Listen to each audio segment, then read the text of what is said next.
Welcome to Local Matters. Today we begin in Kingston with Council on Aging Director Paula Rossi-Clapp, who stopped in to talk to the local scene about how the center has been adapting to events in 2020 and continuing to be there for seniors.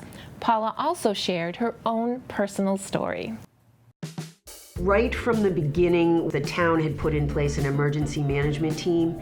It included the Board of Health, the town administrator, selectmen, the fire chief, the police chief, and as well as myself for the Council on Aging, which was wonderful because every day I was on top of what's going on, what we can do for the seniors. Keeping them informed was a priority for the town because communication was the big thing back then. And so I think we did really well with that.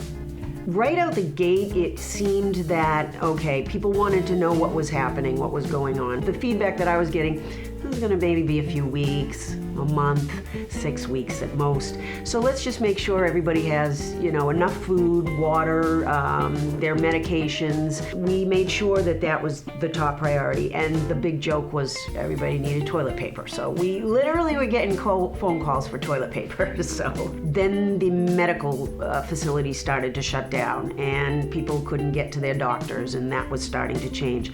The grocery stores were becoming more challenging. We were able to bring people to the grocery stores, but then we were starting to educate them on getting home deliveries.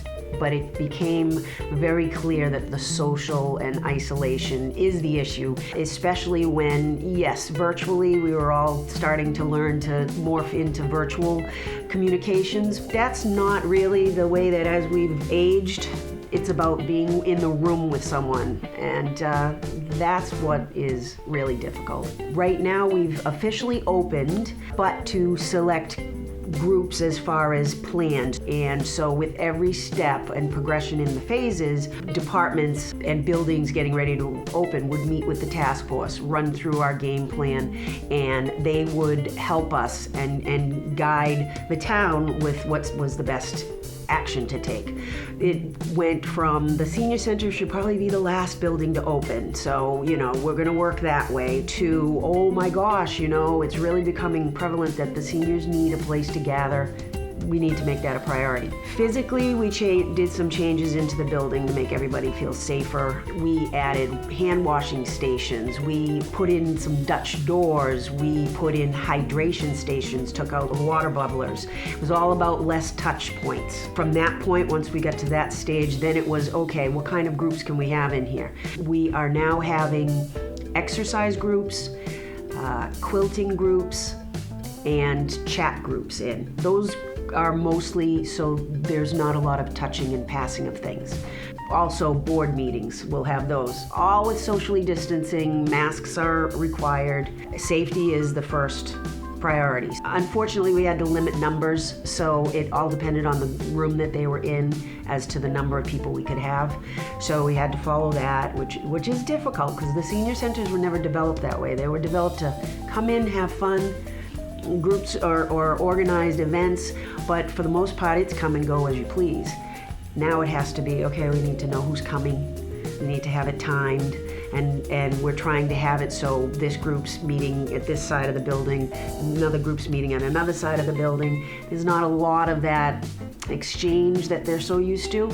We called all instructors and group leaders first to get a gauge on how they felt about coming in and conducting their groups. We got some feedback from them, and we also told them what the procedure was going to be for the safety end of it, and then we got the established 9 groups.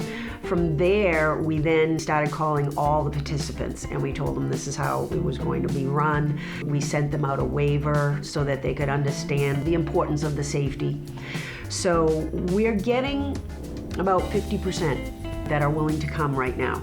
And the groups that are coming, they are apprehensive and a little nervous, but they're all very willing to follow the procedure and they understand. Hope is seeing people adapt and seeing people that maybe were more set in their ways starting to come to the understanding that if I just make a few adjustments, I can, continue on with life and we can continue having fun. And pains my heart to see the younger kids going through this right now because they are missing out on some socialization and excitement, being at school and doing all those fun things.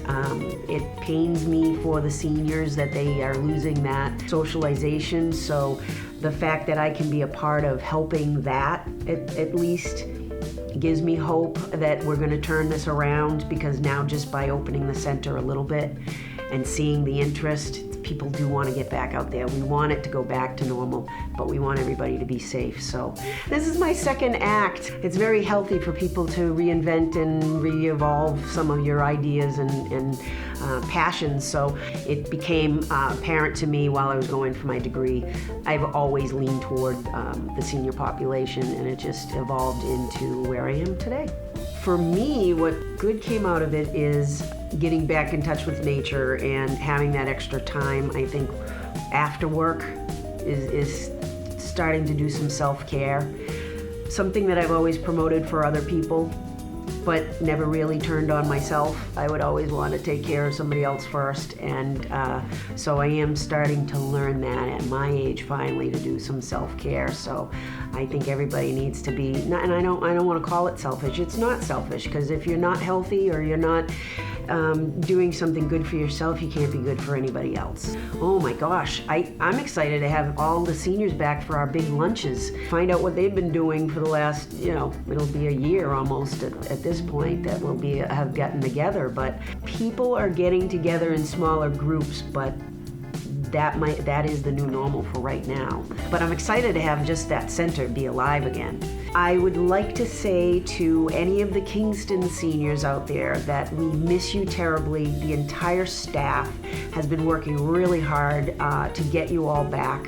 So even if you just want to come in and just meet new friends, or call up a few friends and say, hey, let's go book the center, and we'll book a room and we'll get together and just sit and talk. We're developing more programs from that. We're going to do some crafting. So if you're bored at home and you want to get out, we're come to the center and just sit around and chat with us. So keep smiling, keep your sense of humor, and call us anytime if you need a laugh or you need any help. We're there for you. We're just looking forward to seeing you all, and we will see you very soon. Thank you, Paula. This Thanksgiving, enjoy your turkey and mashed potatoes with a side of history. At 11 a.m. on November 27th, the Alden House invites you to explore the home of notable Mayflower passengers John and Priscilla Alden. This 45-minute virtual tour includes panoramic views, Thanksgiving folklore, and the new archaeology exhibit of artifacts from John and Priscilla's original home site. There will be a question and answer session following the tour. To register, visit the Alden House Eventbrite page. November is Aviation History Month, and the Duxbury Senior Center invites you to commemorate it with a virtual presentation. Hunter Cheney from the Collings Foundation and the American Heritage Museum will speak on the romance of flying during the early 1900s and airplane collections from World War II and both the Korean and Vietnam Wars. To register, visit duxburyseniorcenter.org. Heritage Museum and Gardens is continuing its holiday light display tradition, this year with an entirely outdoor experience. Starting Thanksgiving Day through December 27th, join a reindeer scavenger hunt, roast marshmallows at the fire pits, and visit with Santa at the outdoor stage. The gardens will be dressed for the season in stunning light displays with plenty of fun photo opportunities throughout the grounds. Learn more at heritagemuseumsandgardens.org. Erica is here with an In the Schools update. Erica? The AV students at Silver Lake Regional High School are hard at work this year. They have been filming PSAs to share school messages, helping film sports, and they filmed their first episode of Season 3 of Life on the Lake. Let's take a look.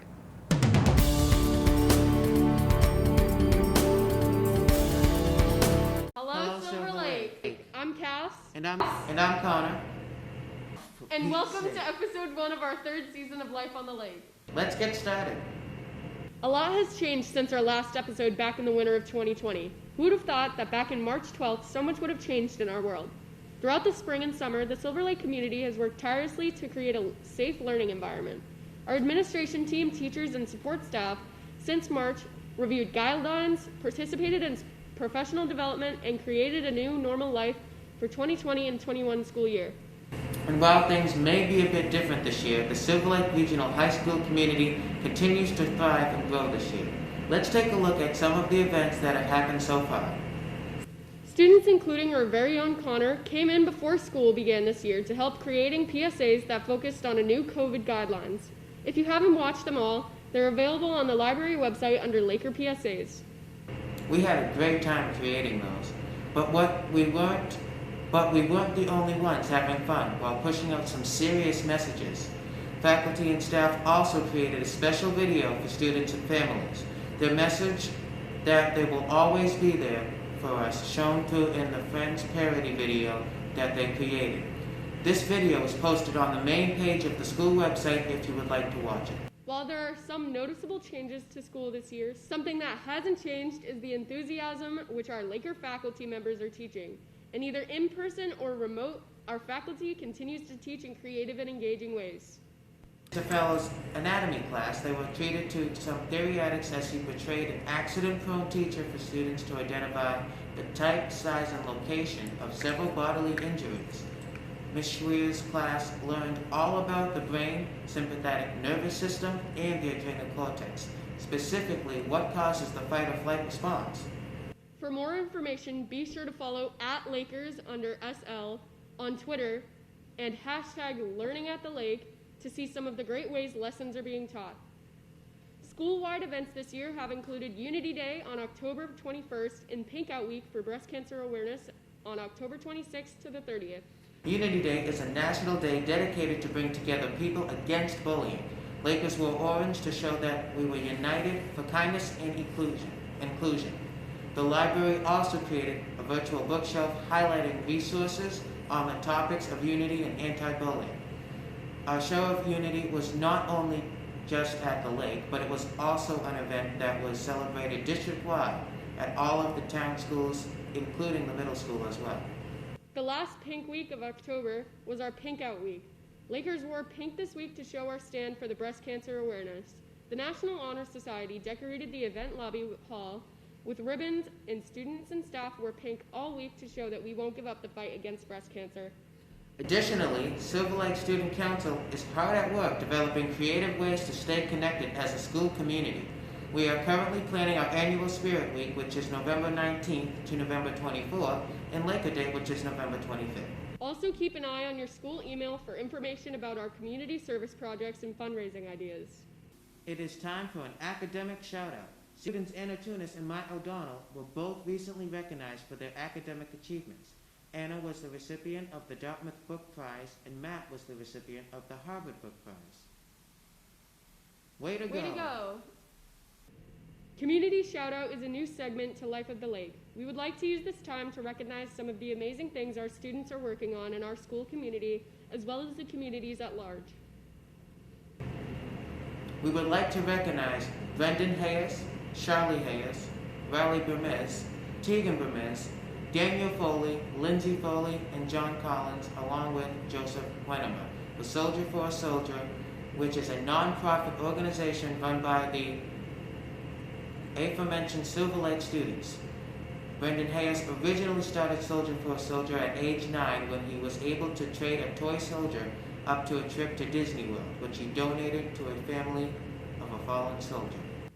Soldier for a Soldier is now an official non-profit organization and is currently working towards fundraising for the construction of a house, which will be donated to a veteran and their family.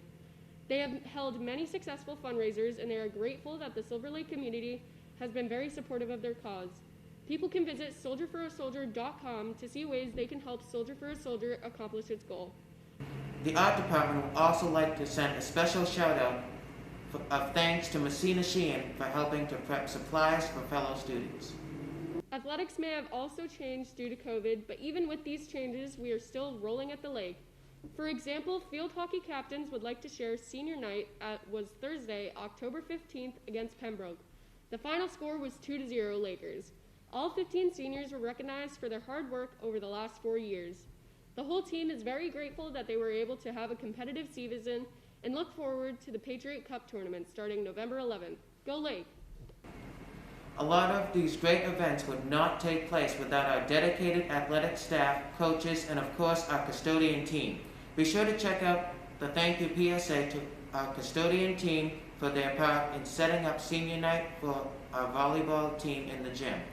The PSA shows what they accomplished in 2.5 hours, breaking down the gym cafeteria in under a minute. That is a cool video to watch.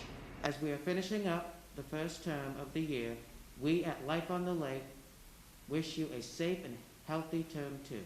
Thank you for watching, and until next time, Lakers, remember this year's motto, SL can't sink us.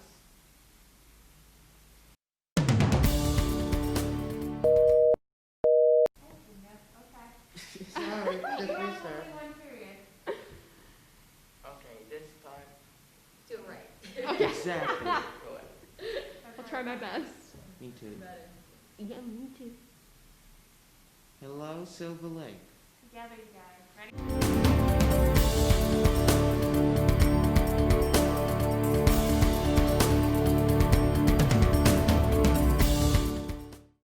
It's great to see these students going back to their roots with what feels normal to them and sharing school information while still being able to immerse themselves in the AV culture. They also have a new podcast coming called Capsized. We'll share with you where you can listen in the next coming weeks. Elizabeth, back to you. Thanks, Erica. On November 21st, come hit the trails with Wildlands Trust. Hike the 2.5 miles of Hoyt Hall Preserve in Marshfield, traveling the length of Long Tom Pond as your guides point out interesting natural features along the way. The very topography of the preserve was shaped by the same retreating glacier that carved out the Cape and Islands some 14,000 years ago. The group is limited to 10 spots and heads out at 10 a.m. Register at wildlandstrust.org to enjoy the late fall air before the cold weather hits. There are several Christmas drive-through light displays in Massachusetts, but only one on the South Shore. On select dates from now until December 30th, bundle up in your car and venture out to the Marshfield Fairgrounds for the Marshfield Holiday Light Show. Tune your car radio to the synced light show and drive through a mile of dozens of dazzling holiday-themed dancing lights, moving to the music you're playing in your car. To book a spot, visit MarshfieldLightShow.com. The show begins evenings at 5 p.m. sharp. Tiff and Erica are back for the end of the year episode of Apps Untapped, and this time they're bringing you the 4 most ridiculous apps on the internet. Hi there, Tiff here again to bring you another episode of Apps Untapped. Since this is the last show of the year, I thought I'd bring you something a little different. We usually talk about the most useful apps to help you in your everyday life, but there'll be none of that today because today we're going to talk about the most ridiculous apps on the internet, according to, well, me. Now, you may be asking yourself, why would you cover such a thing? Well, the answer is simple. It's the end of the year and my brain's a little fried. We got a lot to cover today, so let's do it. For the first app, we have Binky. Binky is an app about, well, nothing really. It's a social media app that takes all the social out of your media. It works kind of like Facebook-ish. It's got a timeline with pictures of, well, things, and you can use the things and comment on the things, but there's no really any one person to interact with. I asked our marketing director, Carol, to test out the app to see how she likes it. Carol? Why is this a thing? Thanks, Carol. So, if you want to look at pictures of random stuff and you don't want to talk to anybody, well, this is the app for you. You ever been in a conversation you would do anything to get out of? Well, I've got the most absurd app for you. The Fake Call app allows you to fake a phone call to yourself, so you can get out of any boring or unpleasant situation. All you have to do is choose when you want the call, the name of the fake call, ringtone, and if you want a voice, then voila, you can get your phone call. Hey Erica, guess what I did this weekend? I played tennis. When was the last time you played tennis? It was this weekend for me. My favorite part about playing tennis is hitting the ball really hard. Sometimes I get a home run, goes right over the fence. Oh, baseball. Do you like baseball too? I love baseball. When was the last time you played baseball? I bet you played softball. Do you play shortstop? First base. No. Outfield. You're pretty quick. Do you like to run? I like to run. I gotta go. I'm so sorry, but I'll talk to you Okay. later, okay? Let me know if you want to play tennis sometime. And yeah, It's a little shady, but hey, you got a life to live, and it's better than hearing the same boring stories over and over again. Sorry, Ben. If you need to keep track of the weather, but have had enough of polite, run-of-the-mill apps that give you the weather nicely, you're gonna love this next one. What the Forecast gives you all the weather with all the sass and existential dread you could possibly ask for. What do I wear? Is it raining?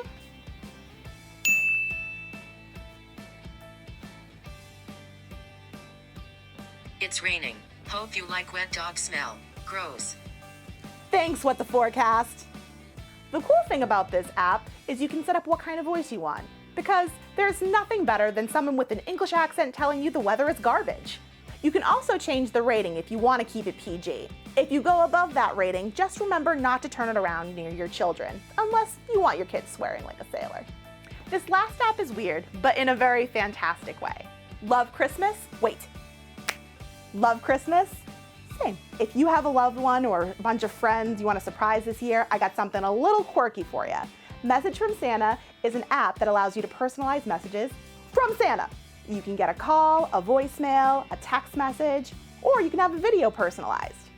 The videos are my favorite. All you have to do is choose the video that you want, tap Create this video, personalize with the person's name, gender, age, and hobbies, and wait for it to download. Let's see how our friend Max reacted when he got his special video.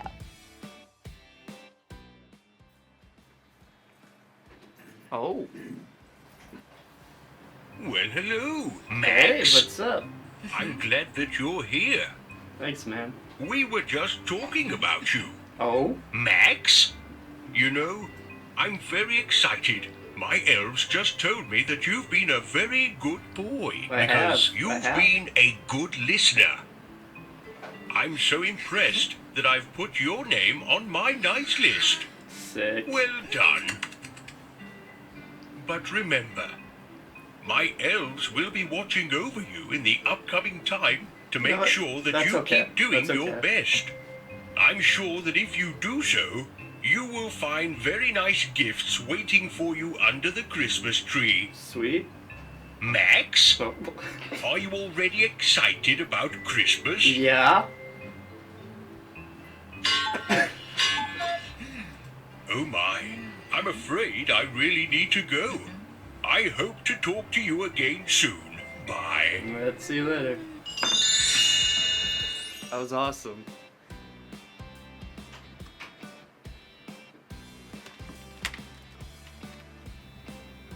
He's such a sweet boy. They grow up so quick. And yeah, the #1 job of this app is to make children happy. But being an adult is sometimes trash, so make sure to spread some joy to the grown-ups too.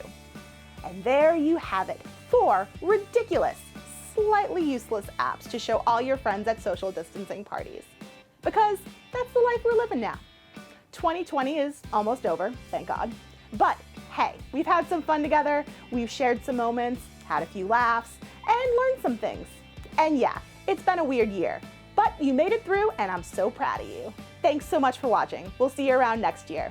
This has been Apps Untapped. It's been great chatting with you. Be well. Okay, that was cute and silly and really fun. Thanks, guys. Well, it's hard to believe that Thanksgiving is already around the corner, but here we are. On November 22nd from 11 to 3, head down to Mayflower Brewing for the Thanksgiving Harvest Market, presented by the Plymouth Farmers Market. Get all the fixings for your holiday feast, enjoy a bite or two from local food trucks, and support local businesses. For more information, visit the Plymouth Farmers Market or Mayflower Brewing Facebook pages. American Sign Language is expressed by movements of the hands and face, and knowing how to sign is a valuable skill that promotes awareness and sensitivity to our deaf community.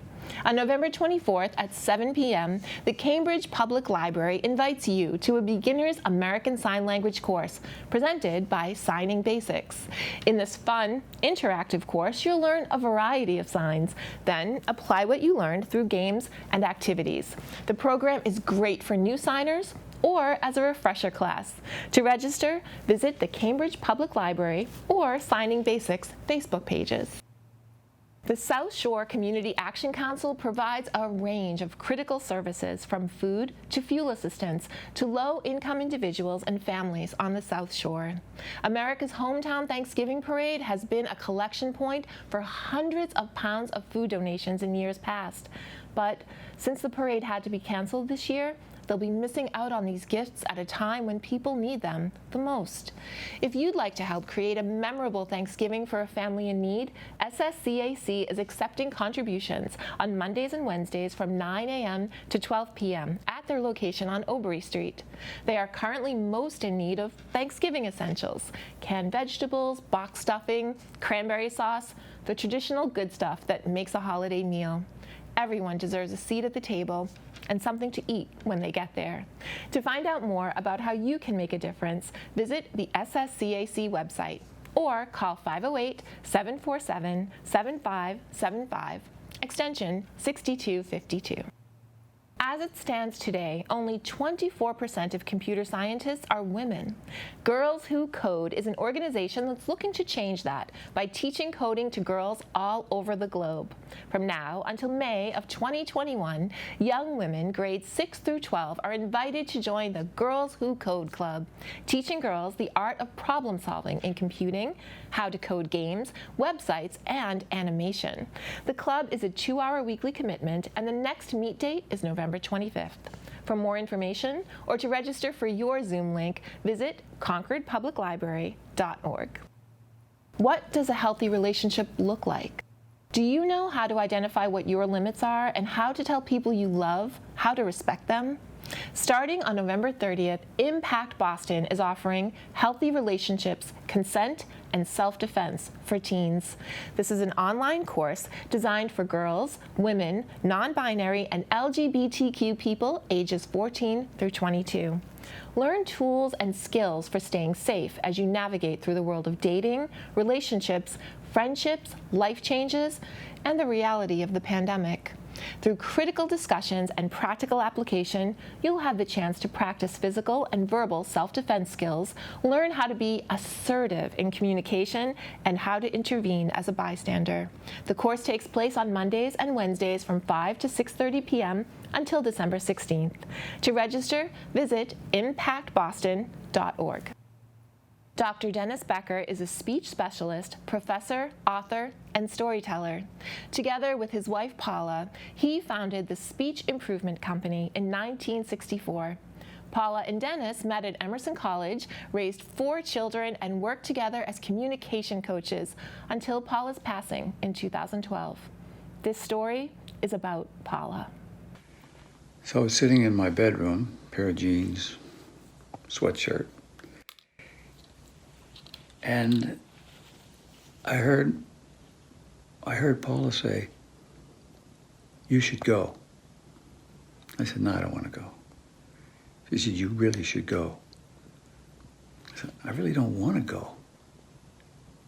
She said, "You should go. Monica needs you." Okay. So I got my hat and out the door and up the street to the parlor, funeral parlor. And I walked in the door, where there were all the folks in black suits and black dresses, and I walked past everyone to the door on the side of the room, and inside there were all the immediate family members dressed in black, and Monica, my daughter, was there, standing at the head, and I walked over, and there she was, Paula. There she was, looking beautiful. And I touched her hand, and it was hard, it was cold. I touched her cheek, and it was hard, it was cold. Then I touched her lips. They were warm, soft. Now there's something you should know about Paula. She was born with practically no eyesight. And we were married for 52 years with 4 kids. We wrote 4 books together, 8 grandchildren. It was absolutely lovely. And each time we went out, she was very fastidious, and so I would help her by If I found a piece of lint or a thread or a hair, I'd just brush it off, and she would say, "That's enough, that's enough, that's enough." Okay, and I knew to stop. But here she was. Her lips were so soft. And as I pursed them together a little bit, I heard, "That's enough, that's enough, that's enough." I looked at Monica, and she said, "Did you hear that?" And I said, "Did you hear that?" That was the second time. I didn't sleep much that night. But when I did, I think it was a dream. You can decide. I saw a bright white light in the distance, coming closer to me and closer. And as it got closer, it got bigger. And it was in the shape of a perfect square. And it kept getting bigger and bigger and closer to my face. And it woke me up. My lips were stinging. I'm awake. I think it was a kiss. That was the first day. And every day since then, when I feel her around me, in me, I know she's there. And I hear, "Are you there?" And I say, "I'm here." And we can talk. It's been 8 years now since Paula died. And I still talk with her. Now, you think what you may about me. I don't have any, as far as I know, any mental challenges or problems, but I teach at Harvard, at MIT. I've written 4 more books. I mean, I feel great. And yes, we talk. Not in the room, you know what I mean. I hear her. Now, the reason I'm telling you this story is because if you've lost someone, or when you lose someone, don't be afraid. Just embrace that feeling that's uncomfortable at first. How does it feel? Maybe it happens with no warning. A sight, a song, a smell. That's your loved one trying to reach you. Listen. Are you there? Just say, "I'm here," and then listen quietly. You'll hear. I can tell you that's my experience, and I hope the best for you. And at the very least, I want to say I'm glad that you allowed me to tell you this story. I hope it's helpful to you. Thank you, Dr. Becker. And thank you for staying with us for this episode of Local Matters. From all of us at PAC TV, have a happy and safe week. We'll see you next time.